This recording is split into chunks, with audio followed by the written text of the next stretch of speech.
Welcome to the Tech Egg. Don't get scrambled. Enjoy the video. In this video, I will show you how to make delicious rice balls at home.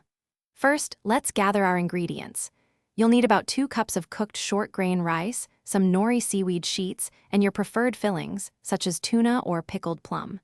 We'll also prepare a simple seasoning for the rice using rice vinegar, a pinch of sugar, and a dash of salt. This combination creates the perfect base for your homemade rice balls, ensuring they are both flavorful and easy to shape. Let's get cooking. Now that your rice is cooked, it's time to season it. Gently fold the mixture of rice vinegar, sugar, and salt into the warm rice. Be careful not to mash the grains. We want to maintain that fluffy texture. Once seasoned, let the rice cool down a bit.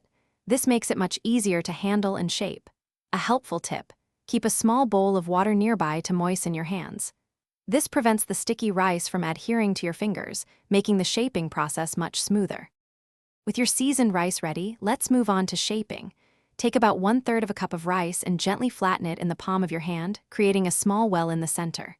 Now, add a small amount of your favorite filling into that well. Don't overfill, or it will be difficult to close. Carefully bring the edges of the rice together, molding it around the filling.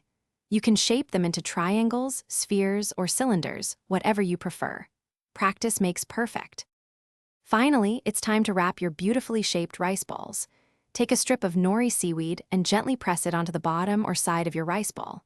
The nori not only adds a wonderful savory flavor, but also provides a convenient handle, keeping your fingers clean while you enjoy your snack. These homemade treats are perfect for a quick meal, a lunchbox addition, or a party appetizer. Enjoy your delicious, freshly made rice balls. Thanks for watching. Consider subscribing if I helped unscramble your problems.